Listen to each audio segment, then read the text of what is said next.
Good morning बच्चों। आज का हमारा टॉपिक है मोशन।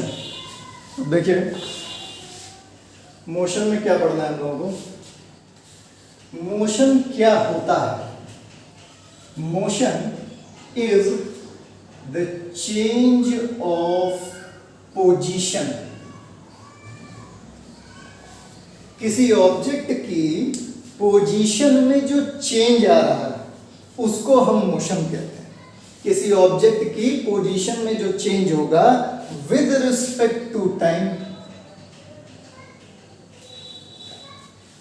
इसी चीज को हम मोशन कहते हैं। Motion can be described in this way.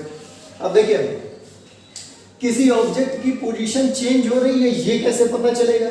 जब हम पहले ये पता करें कि उस ऑब्जेक्ट की पोजीशन है क्या।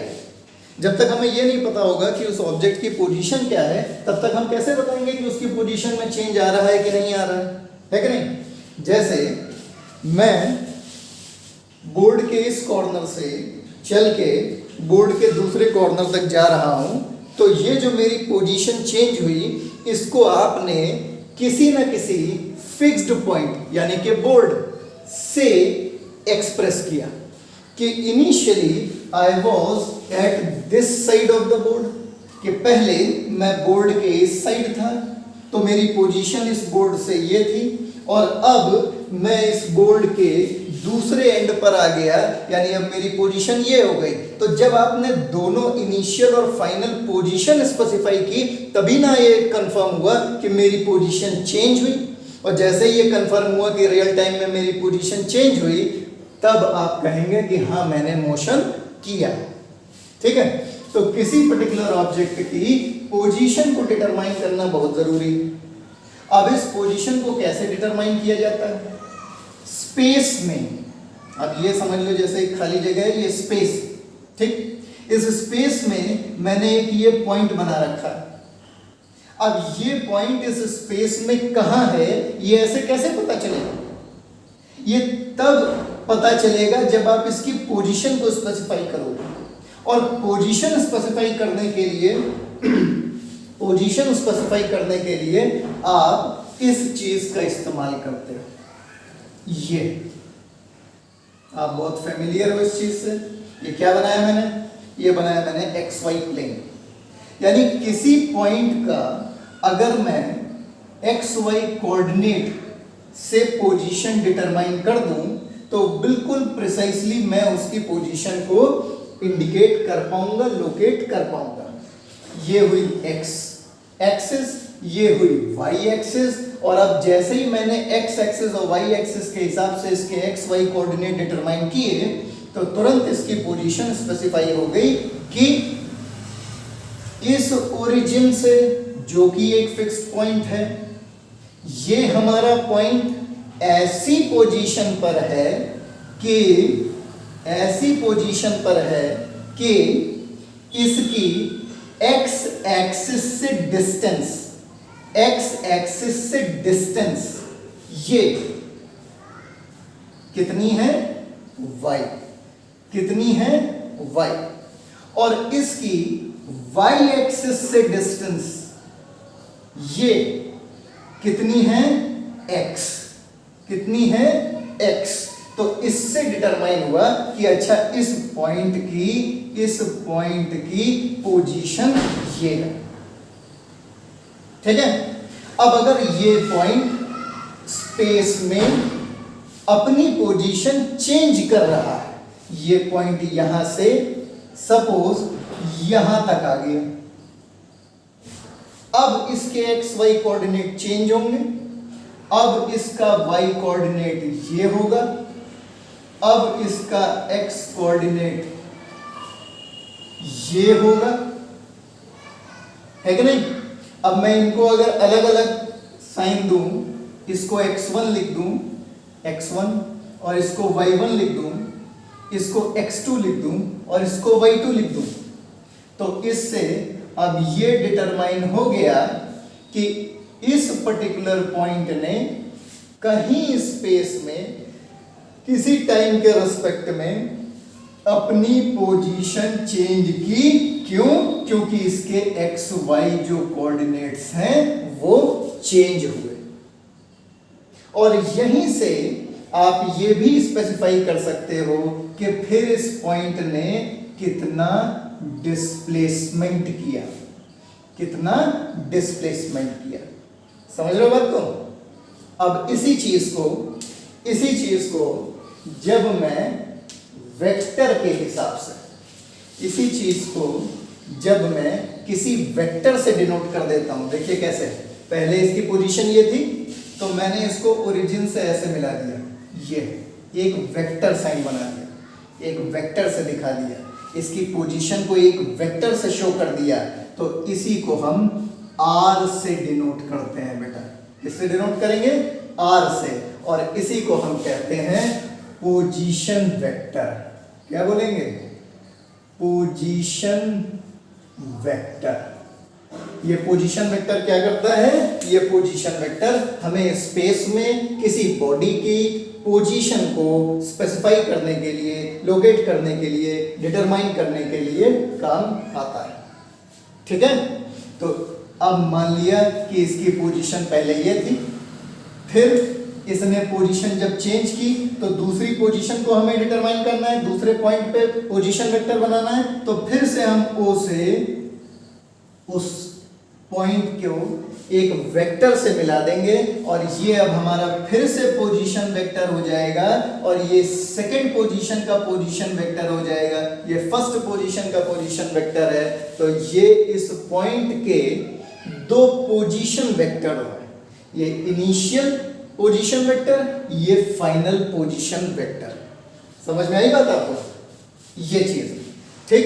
अब देखिए ये जो पोजीशन वेक्टर होता है, ये जो पोजीशन वेक्टर होता है, इसके साथ साथ अगर हम इसके एंगल को भी डिटरमाइन कर लें कि पहले जो इसकी पोजीशन थी, पहले जो इसकी पोजीशन थी, उस पोजीशन वेक्टर का एक्स एक्सिस के साथ से एंगल था θ1 और अब जो इसकी पोजीशन है उस पोजीशन वेक्टर का एक्स एक्सिस के साथ एंगल है θ2।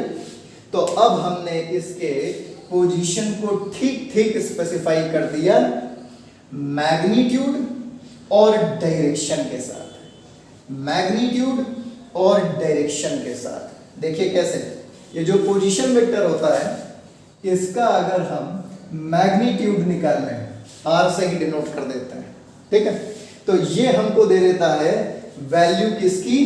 इस पोजीशन वेक्टर की, इस पोजीशन वेक्टर के मैग्नीट्यूड की वैल्यू दे देता है। इस मैग्नीट्यूड से हम कर क्या सकते हैं? देखिए क्या कर सकते हैं। जब हमने कहीं किसी पॉइंट के पोजीशन वेक्टर को इस तरीके से ड्रॉ किया, ठीक, तो वो पोजीशन वेक्टर लिखने का जो तरीका होगा वो देखिए क्या होगा, ऐसा होगा, r is equal to r cos theta i plus r sin theta j।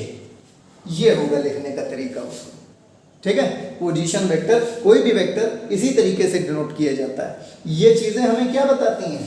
ये चीजें हमें ये बताती हैं कि x एक्सिस पर r का मैग्नीट्यूड कितना है। ये चीजें हमें ये बताती हैं कि y एक्सिस पर r का मैग्नीट्यूड कितना है। मतलब कि इसका x मैग्नीट्यूड कितना है और इसका y मैग्नीट्यूड कितना है। ध्यान रहे ये x और y वही हैं जो यहां पे आपने लिखे थे, x1 y1, ये और कुछ नहीं है, ये x1 और y1 ही है, ये x1 और y1 ही है। क्यों? देखिए इस तरीके से, मान लिया ये है एंगल थीटा। अब इस ट्रायंगल को गौर करो, इस राइट एंगल ट्रायंगल को गौर करो। ये जो राइट एंगल ट्रायंगल है इसमें ये हो गया हमारा हाइपोटेन्यूज, ये हो गया हमारा परपेंडिकुलर और ये हो गया हमारा बेस। तो अगर इस तरीके से देखा जाए तो r को आप under root rx square plus ry square नहीं लिख सकते हो। इसी चीज को अगर मैं इस यहाँ पे इस राइट एंगल ट्रायंगल को देखो तो इसको ऐसे लिख सकते थे, under root x square under root X square plus Y square, ये आपको आर का वैल्यू देता है, ये आपको आर का वैल्यू दे देता बेटा। समझ में आई बात? तो ये मैं यहाँ पे आपको क्या सिखाना चाह रहा हूँ, मैं आपको पोजीशन वेक्टर बताना चाह रहा हूँ कि इससे आप किसी पर्टिकुलर पॉइंट की पोजीशन को कैसे डिटरमाइन किया जाता है ये सीखें। ठीक, जब आप ये सीखोगे तब आप इससे आगे मोशन को डिस्क्राइब कर पाओगे। ठीक है, इतनी चीजें आपको समझ में आई। ये कंसेप्ट वेक्टर वाला है, तो अगर आपने वेक्टर पढ़ रखा है तभी ये कॉन्सेप्ट आप जान पाएंगे। ठीक है, फिर देखिए नंबर 1 रेक्टिलिनियर या ट्रांसलेशनल। रेक्टिलिनियर या ट्रांसलेशनल मोशन, ये क्या होता है? रेक्टिलिनियर या ट्रांसलेशनल मोशन, देखिए अगर किसी बॉडी को आप एक पॉइंट ऑब्जेक्ट मान पाओ, किसी बॉडी को एक पॉइंट ऑब्जेक्ट मान पाओ, से ये कोई एक बॉडी है से ए, और वो पॉइंट ऑब्जेक्ट की तरह मान पाए आप, उसको पॉइंट ऑब्जेक्ट की तरह कंसिडर कर पाए, और तब वो अगर किसी स्ट्रेट लाइन में चले, तब वो अगर किसी स्ट्रेट लाइन में मोशन करे, तो ऐसे मोशन को बेटा कहते हैं रेक्टिलिनियर मोशन। क्या बोलेंगे? Rectilinear motion. लेकिन अगर किसी बॉडी को, सपोज ये कोई एक सिलिंड्रिकल बॉडी, ठीक है, एक सिलेंडर मैंने बना दिया, अब इसको हम पॉइंट ऑब्जेक्ट नहीं मान सकते। ठीक, तो अगर हम इसको पॉइंट ऑब्जेक्ट नहीं मान सकते, तो अगर हम इसको स्ट्रेट लाइन में मोशन कराएं इस तरीके से, तो देखिए इस ऑब्जेक्ट का जो ये वाला पार्ट है, नीचे वाला ये पार्ट, कोई एक सर्टेन पॉइंट इस ऑब्जेक्ट का निकाल लिया हमने, वो इस लाइन में मोशन कर रहा है, लेकिन जो इसके ऊपर वाला यहाँ पे कोई एक पॉइंट हमने लिया, तो ये पॉइंट तो फिर ऐसे मोशन करेगा ना, इस सेम लाइन पे तो मोशन करेगा नहीं, वो तो अपनी एक अलग लाइन पे मोशन करेगा, उससे ऊपर वाला अपनी अलग लाइन पे मोशन करेगा। यानी इन सारे पॉइंट्स की जो लाइन ऑफ मोशन है वो भले ही सारी की सारी पैरेलल है और स्ट्रेट भी है, लेकिन अलग अलग है। तो जब अलग अलग हो तो ऐसे बॉडी के मोशन को ही हम ट्रांसलेशनल मोशन कहते हैं। क्या बोलेंगे? ट्रांसलेशनल मोशन बोलते हैं। ठीक है, फिर देखिए नेक्स्ट देखिए बेटा, मान लीजिए दूसरे तरह का मोशन है सर्कुलर मोशन और रोटेशनल मोशन। सर्कुलर मोशन और रोटेशनल मोशन। अब ये देखिए क्या होता है। सर्कुलर मोशन, अगर हम, फिर वही बात, अगर हम किसी बॉडी को एक पॉइंट ऑब्जेक्ट मान पाए और फिर किसी सर्टेन पॉइंट के अराउंड वो एक सर्कुलर पाथ में मोशन करे, सर्कुलर पाथ में मोशन करे, तो ऐसे मोशन को हम सर्कुलर मोशन कंसिडर करते हैं। ऐसे मोशन को हम सर्कुलर मोशन कंसिडर करते हैं। लेकिन अगर हम किसी बॉडी को पॉइंट ऑब्जेक्ट ना मान पाए, डिपेंडिंग अपॉन द डायमेंशंस, वो डायमेंशन पे डिपेंड करता है, तो अगर हम किसी पर्टिकुलर बॉडी को पॉइंट ऑब्जेक्ट ना मान पाए, जैसे कि ये पेन, ठीक, अब इसको मैं किसी एक पॉइंट पे फिक्स कर लूं और फिर उसके बाद इसको इस तरीके से सर्कुलर मोशन कराऊं, इस तरीके से मोशन कराऊं अगर मैं इस पॉइंट को, तो ध्यान दीजिएगा, जैसे ये है पेन, ठीक है, यहां पे मैंने उसको फिक्स कर लिया और अब मैं इसको सर्कुलर मोशन करा रहा हूं। तो देखिए इस ऑब्जेक्ट का ये एक कोई मैंने पॉइंट लिया तो वो ये सर्कल में मोशन कर रहा है, इसी ऑब्जेक्ट का ये मैंने दूसरा पॉइंट लिया तो इसका सर्कुलर मोशन ऐसे होगा सर्कुलर ही, लेकिन उस सर्कल को ये फॉलो नहीं करेगा पॉइंट। इसी तरह से इसके जितने पॉइंट हैं, ये दूसरा पॉइंट लिया, वो सारे के सारे करेंगे सर्कुलर मोशन ही, लेकिन अपने अलग अलग सर्कुलर पाथ में मोशन करेंगे। बेटा ऐसे मोशन को ही हम रोटेशनल मोशन कहते हैं। ऐसा ही मोशन को हम क्या कहेंगे? रोटेशनल मोशन कहेंगे। समझ में आ रही बात? ये चीज है, ठीक है। फिर देखिए,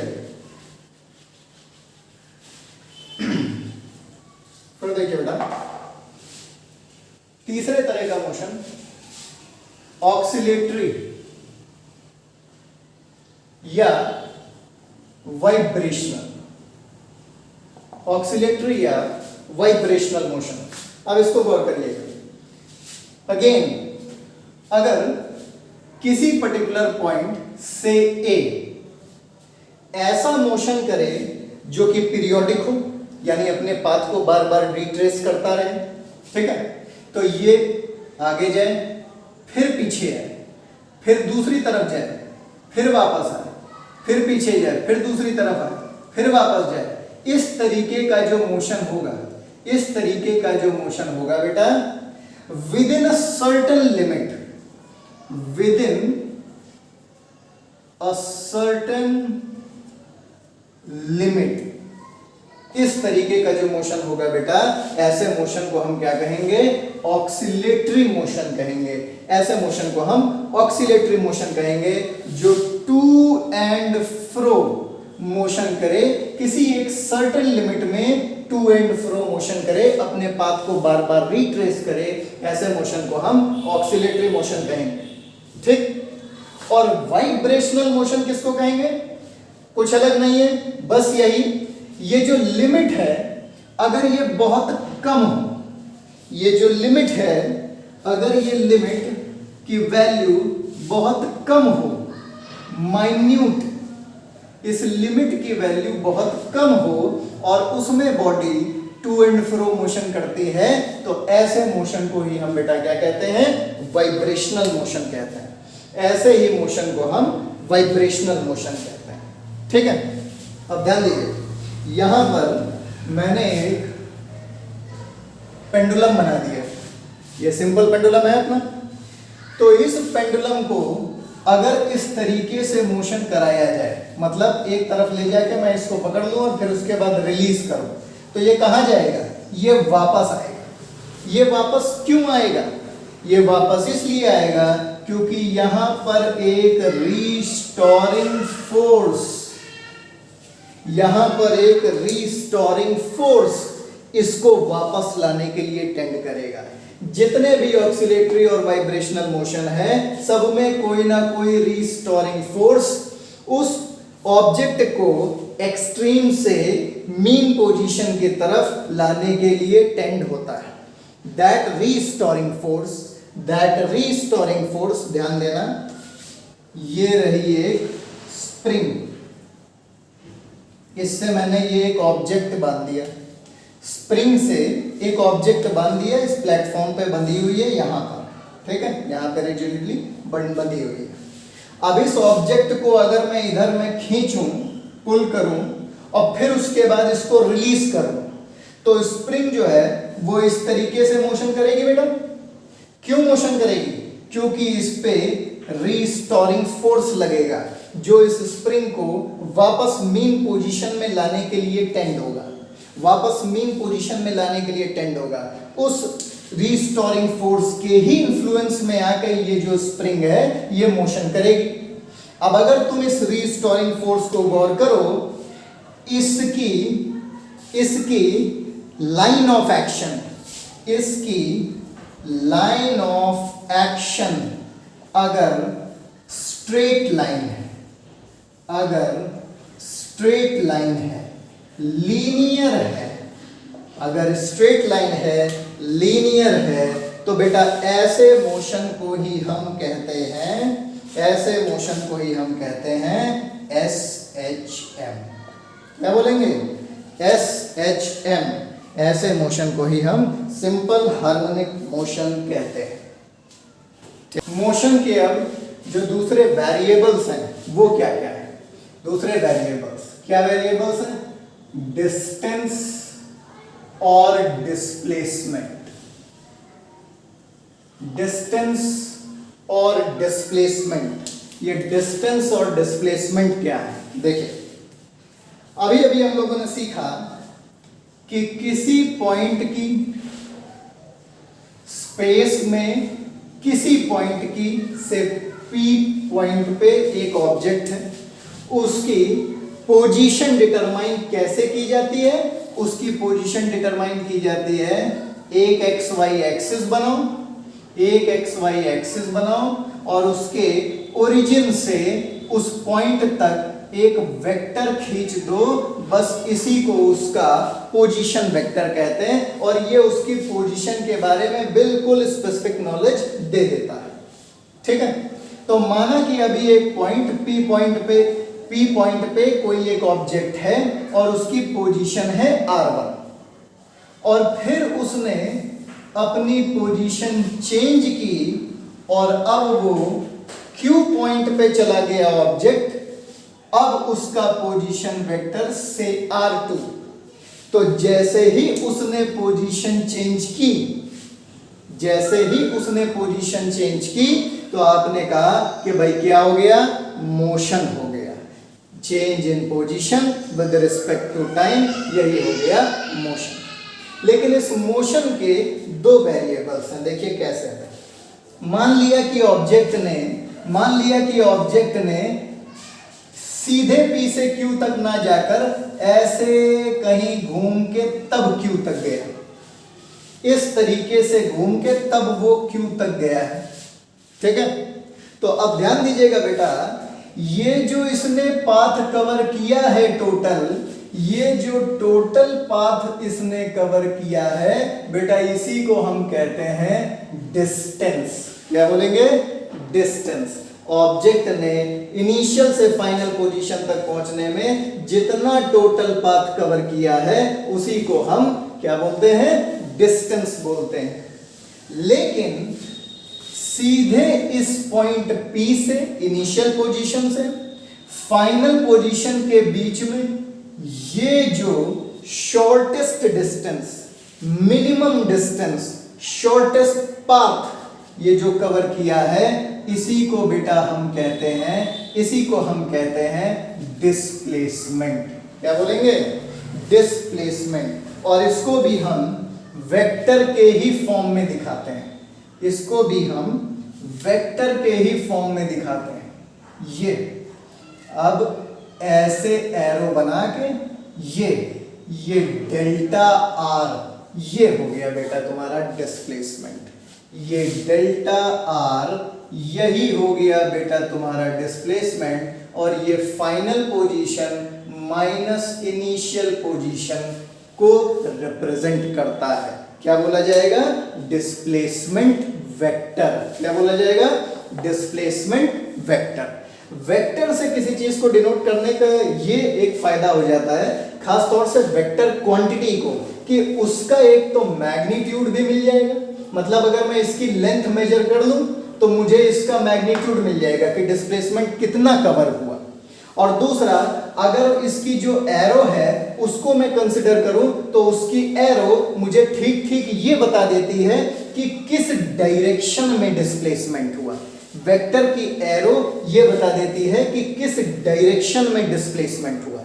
ठीक है, तो इसीलिए वेक्टर क्वांटिटी को वेक्टर के ही फॉर्म में पढ़ना समझना ज्यादा सही है। ठीक है, समझ में आई बेटा बात आपको? तो ये है आपका डिस्टेंस और डिस्प्लेसमेंट। ठीक, और पढ़ेंगे एवरेज स्पीड और एवरेज वेलोसिटी। ध्यान दीजिएगा, कुछ नहीं है, बहुत सिंपल है। अभी अभी आपने पढ़ा डिस्टेंस क्या होती है, आप जान गए। डिस्टेंस जितने टाइम में कवर की गई है बस उसी को बेटा कहते हैं एवरेज स्पीड, उसी को कहते हैं एवरेज स्पीड। और इसी तरह से आपने पढ़ा डिस्प्लेसमेंट। डिस्प्लेसमेंट जितने टाइम इंटरवल में कवर किया गया है बेटा, इसी को कहते हैं एवरेज वेलोसिटी। Average velocity. तो अब यहां पे कोई एक सर्टेन पॉइंट पे एक ऑब्जेक्ट है, सपोज ए पॉइंट पर एक ऑब्जेक्ट है और वो ए से बी पॉइंट तक गया, ए से बी पॉइंट तक गया और उसने डिस्टेंस कवर की 10 किलोमीटर। कितने टाइम में कवर की है? 2 आवर में कवर की है ये डिस्टेंस उसने, ठीक है। 10 किलोमीटर की डिस्टेंस 2 आवर में कवर की है, बहुत स्लो है, चलो कोई नहीं, 2 आवर में कवर की है, ठीक है। अब वो फिर B से वापस A तक आ गया, फिर B से वापस A तक आ गया, यानी फिर से 10 किलोमीटर की डिस्टेंस उसने कवर की और कितने टाइम में कवर की से अब की बार जब वो आया तो 1 आवर में आया, अब की बार B से जब A तक आया तो वो 1 आवर में आया, ठीक है। अब मैं तुमसे कहूं एवरेज स्पीड कितनी हुई, तो तुम कहोगे 10 किलोमीटर गया, 10 किलोमीटर आया, यानी 10 + 10 अपॉन 10 किलोमीटर जाने में 2 आवर लगा और 10 किलोमीटर वापस आने में 1 आवर लगा, तो टोटल हो गया 20/3। कितना हो गया?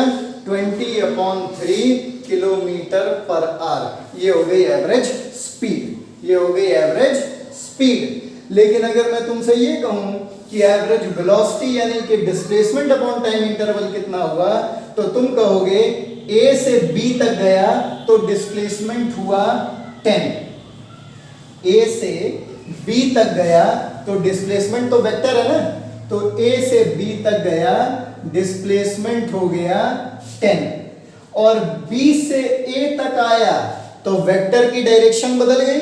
जब वेक्टर की डायरेक्शन बदल गई तो अब जो वेक्टर होगा वो तो मैग्नीट्यूड में भले ही वो सेम हो, मैग्नीट्यूड में भले ही वो सेम हो, लेकिन अब उसकी डायरेक्शन तो चेंज हो गई ना। तो अगर डायरेक्शन ठीक 180 डिग्री चेंज हो गई तो अब मैं उस डिस्प्लेसमेंट को कैसे लिखूंगा? -10 अपॉन जाने में कितना टाइम लगा था 2, आने में कितना टाइम लगा 1, तो एवरेज वेलोसिटी कितनी हो गई बेटा? एवरेज वेलोसिटी कितनी हो गई? 10 - 10 यानी कि 0। ये चीज है। तो एवरेज स्पीड और एवरेज वेलोसिटी डिस्टेंस और डिस्प्लेसमेंट पे फर्क होने की वजह से इस तरीके से एक ही क्वेश्चन में देखिए अलग अलग आ गई, ठीक है। एक ही क्वेश्चन में अलग अलग आ गई। अगर डिस्प्लेसमेंट या अगर डिस्टेंस, अगर मोशन सिर्फ एक ही डायरेक्शन में हो रहा होता, यानी ये वापस ना आता, सिर्फ एक ही डायरेक्शन में स्ट्रेट लाइन में वो भी अगर मोशन हो रहा होता तो फिर ये एवरेज स्पीड और एवरेज वेलोसिटी सेम होती। लेकिन क्योंकि यहाँ पे डिस्टेंस और डिस्प्लेसमेंट अलग अलग हो गए, इस वजह से एवरेज स्पीड और एवरेज वेलोसिटी देखिए अलग अलग आ गई, ठीक है। समझ में आई आपको बात, है ना? ये चीज, ओके। अब यहीं पे आपको एक इंपॉर्टेंट क्वेश्चन बताता हूं जो अक्सर कंपटीशन में पूछा जाता है। वो कंसेप्ट ये है कि मान लीजिए कि कोई ऑब्जेक्ट यहां पर ए पॉइंट पर है, ठीक है। ए पॉइंट पर कोई ऑब्जेक्ट है और ये ऑब्जेक्ट जो है ये मोशन स्टार्ट करता है और ये L1 नाम की एक डिस्टेंस V1 स्पीड से, L1 नाम की एक डिस्टेंस V1 स्पीड से कवर करता है।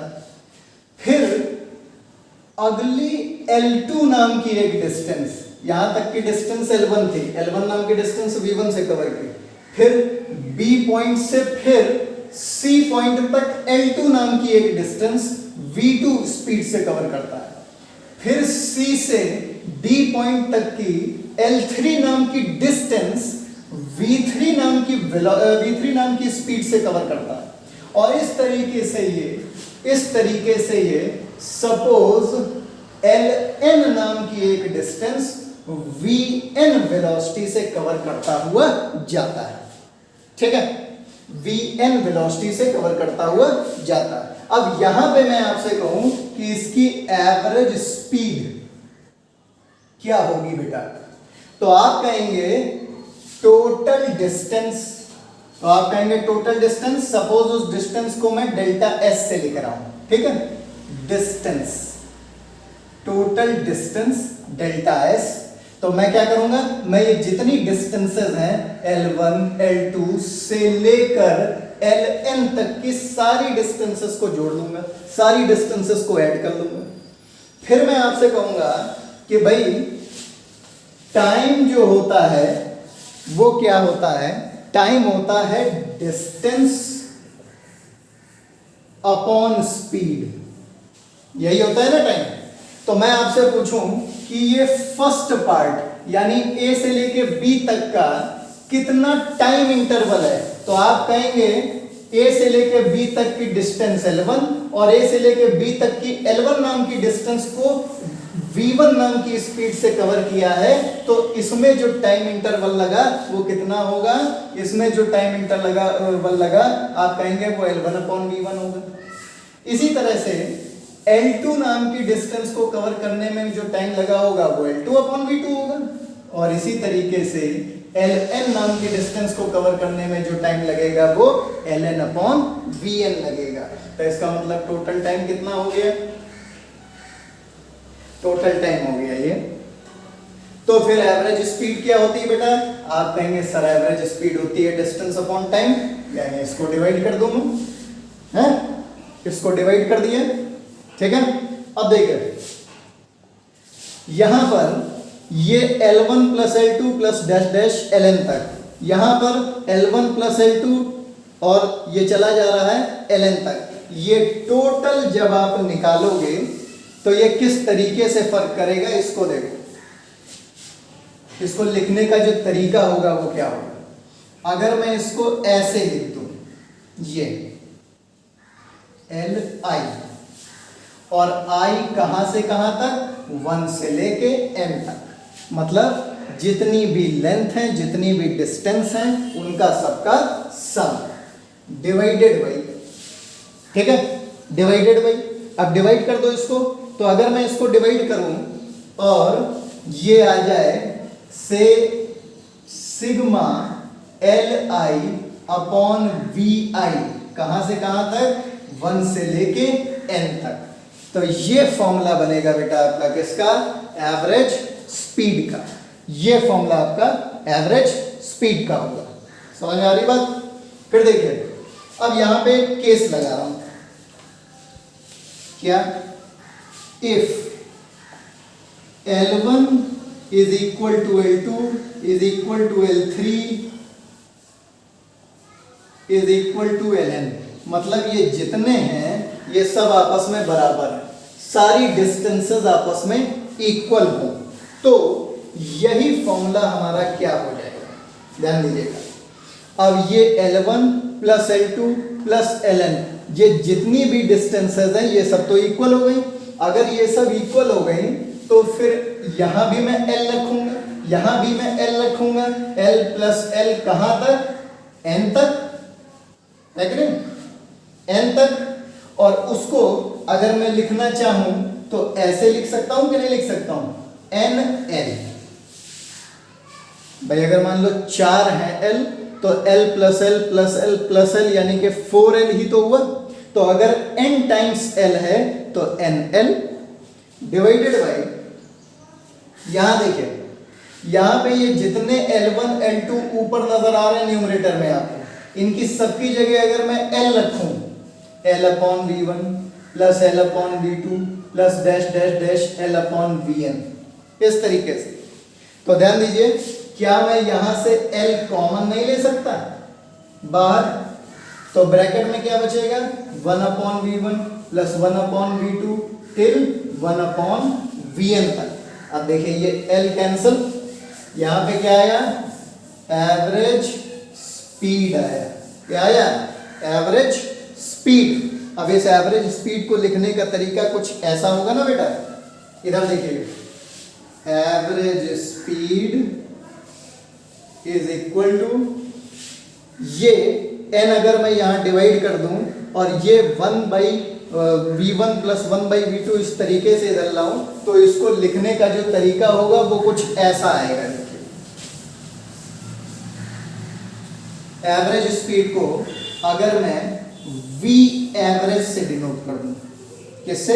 v एवरेज से, और फिर मैं इसको ऐसे लिखूं, ध्यान दीजिएगा, एवरेज स्पीड को v एवरेज से मैंने डिनोट कर दिया, और अब मैं इस पूरी चीज को ऐसे लिख दूं 1/v average is equal to 1/n in bracket 1/v1 plus 1/v2 plus dash dash dash 1/vn तक। ये चीज देखिए, समझ में आई ये चीज? ये चीज समझ में आई बेटा आपको?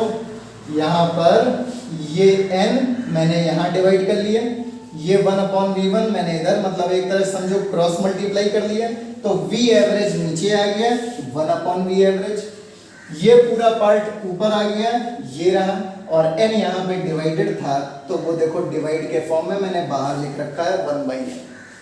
अब तुम इसको गौर करो कि अगर कोई एक बॉडी इस तरीके से डिस्टेंसेस कवर करती है, इक्वल डिस्टेंस कवर कर रही है अलग अलग स्पीड से in given interval of time, तो जो एवरेज स्पीड होती है वो आप कैसे निकाल सकते हो? ऐसे, इस फॉर्मूले से।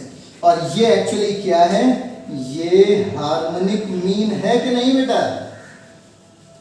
हार्मोनिक मीन, यानी आप बस उनका हार्मोनिक मीन निकाल लीजिए और आपको मिल जाएगी एवरेज स्पीड, आपको मिल जाएगी एवरेज स्पीड। अब इसी चीज को गौर करिएगा, इसी चीज को गौर करना, देखना एक छोटे से एग्जाम्पल से। तो एग्जाम्पल ये है कि अगर किसी बॉडी ने L नाम की एक डिस्टेंस कवर की v1 नाम की वेलोसिटी, v1 नाम की स्पीड से, और फिर से उसने L नाम की एक डिस्टेंस कवर की v2 नाम की स्पीड से, ठीक, b से c तक, ठीक है, डिस्टेंसेस इक्वल है, और अब हमसे कहा जाए कि इसकी एवरेज स्पीड निकालिए, तो हम सिर्फ ये फॉर्मूला लगाएंगे। देखिए सिर्फ हार्मोनिक मीन निकालेंगे। कैसे? फॉर्मूला है 1/v average is equal to 1/n। n का मतलब कितने टाइम्स उसने डिस्टेंस कवर की है, तो 1 2, यानी n का वैल्यू हो गया कितना? 2 इन ब्रैकेट 1/v1 प्लस 1/v2, और vn तक तो है नहीं, बस सिर्फ 2 ही बार तो था, तो बस इसको एनक्लोज कर दो। तो और यहां से देखो 1/2 v1 v2 प्लस v1 आया 1/v एवरेज, यानी आप v एवरेज कैसे निकालिए?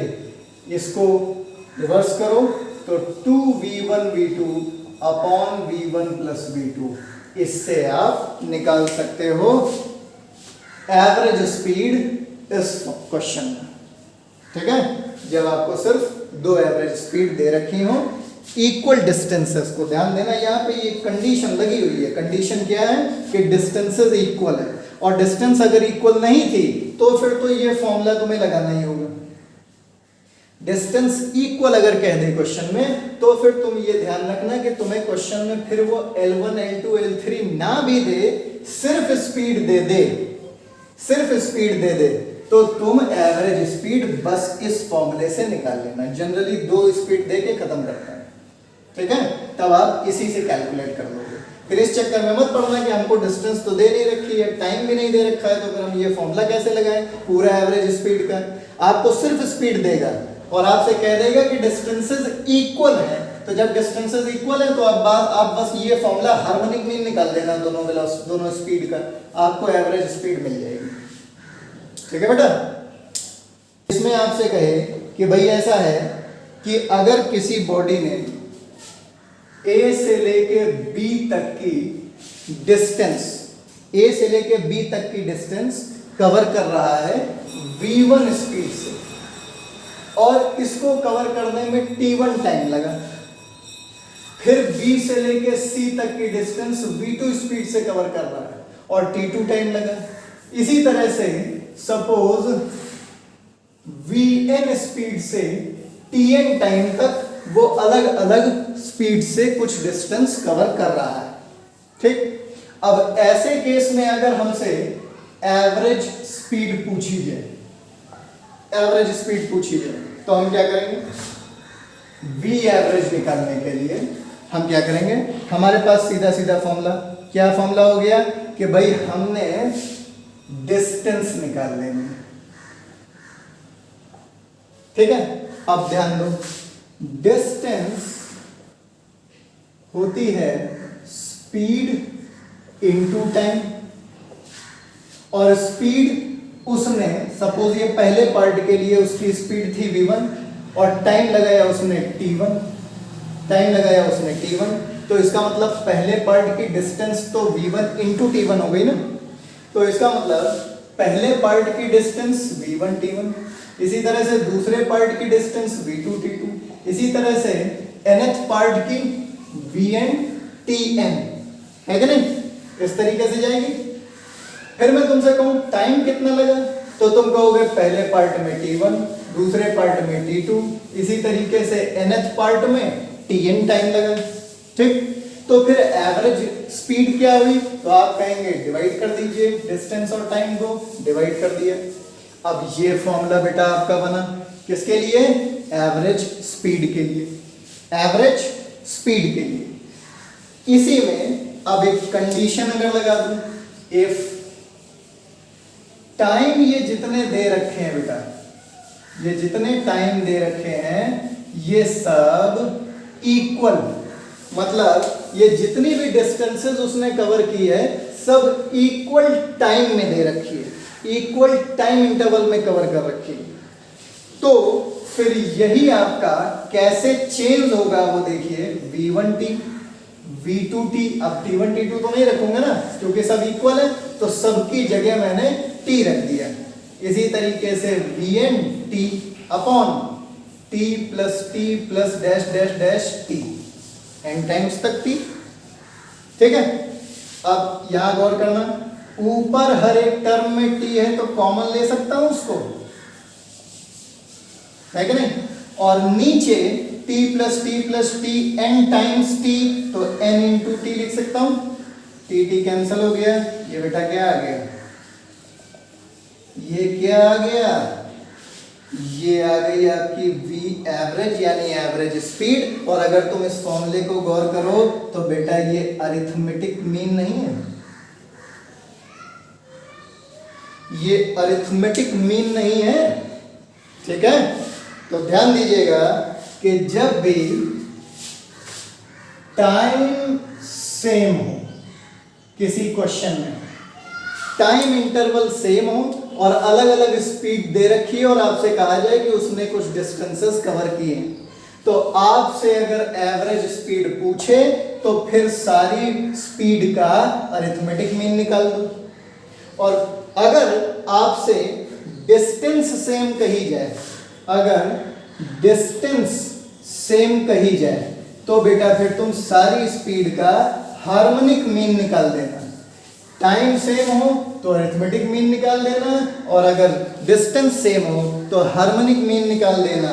मतलब अब हमसे ये कह दे कि A से लेके B तक की एक डिस्टेंस को कवर करने में वो v1 स्पीड से जाता है, फिर B से C तक की डिस्टेंस को कवर करने में v2 स्पीड से जाता है, और ये काम सेम टाइम इंटरवल में करता है, तब एवरेज स्पीड बताओ। तो आप सिर्फ v1 प्लस v2 को ऐड करके 2 से डिवाइड कर दीजिए, v1 plus v2 upon n मतलब नंबर ऑफ टाइम्स, तो नंबर ऑफ टाइम्स 2 है, 2 से डिवाइड कर दीजिए, बस वही आपकी एवरेज स्पीड हो जाएगी, वही आपकी एवरेज स्पीड हो जाएगी बेटा। ठीक है, समझ में आई बात आपको? ये है अपना आज का कॉन्सेप्ट, समझ में आया? Okay, so please like share and subscribe. Thank you very much.